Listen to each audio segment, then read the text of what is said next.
In the English village of Chipping Clairhorn, everything changed when a message was announced in the local newspaper, The Gazette. The text said that a murder will take place on Friday the 9th at Little Paddocks. That is where Miss Blacklock lives. When adults read the announcement, they thought that it was all about the game. Some of them were really interested in going to the event, so they got ready for it. On the other hand, Miss Blacklock thought that the announcement on the newspaper was a joke made by her nephews. But unfortunately, it was not. At the end, the party went on. Everyone just had assumptions about who organized it, but the truth is that anyone was sure. When everyone finally arrived, suddenly the lights went off. 3 gunshots were heard, and when the lights went on again, the man who shot the gun was dead.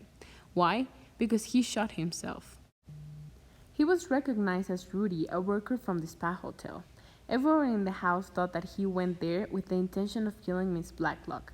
There was a reason for it, and this reason was that she refused to give him money. After the planned murder, Detective Dermot Craddock was assigned to the case. He interrogated everyone, and all the stories were exactly the same. Some of them said that Rudy really didn't have a good reason for doing what he did, so Detective Dermot took action on it. He returned to the Royal Spa Hotel and spoke with Miss Maple. Miss Maple said that the true murderer was Rudy.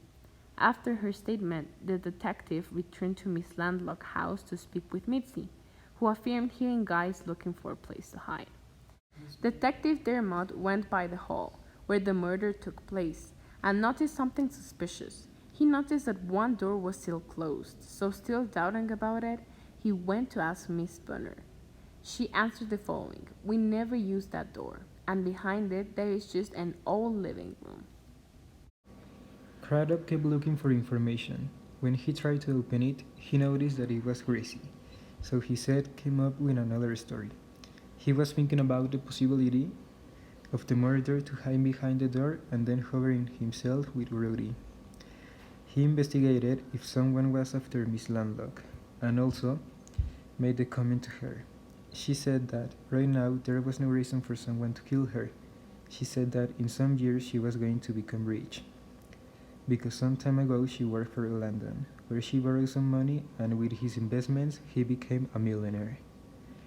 All the money was left to his wife, but she was about to die soon, and all the money was going to be Miss Landlock property. Dora Bonner told Miss Maple that one day she saw Patrick in the garden with an Ollie cup. After this talk, Miss Maple told her that sometimes the people can do terrible things for money. The detective decided to go to Scotland to see Miss Cutler. He really liked Sonia, but Randall wasn't so sure about it, because he always thought that Sonia's husband was a criminal, so for that matter, he didn't trust him. Miss Glover was feeling really guilty about it, so she told the inspector to look after Miss Blacklock. The next day, it was Tora Warner's birthday, and they all agreed in Miss Blacklock's house. They had a smaller reunion, but when it ended, Dora went upstairs and she took a nap. The detectives were talking about all the possibilities when an incoming call came through, and they found out that Dora was dead because she swallowed a pill and then she died in her sleep. The detective went to see Miss Blacklock and asked her if she could recognize Sonia, but she couldn't because she hasn't seen Sonia in a long period of time. But suddenly she remembered that she had an album with photos of Sonia, but when she went to look after it, all the photos of Sonia were gone.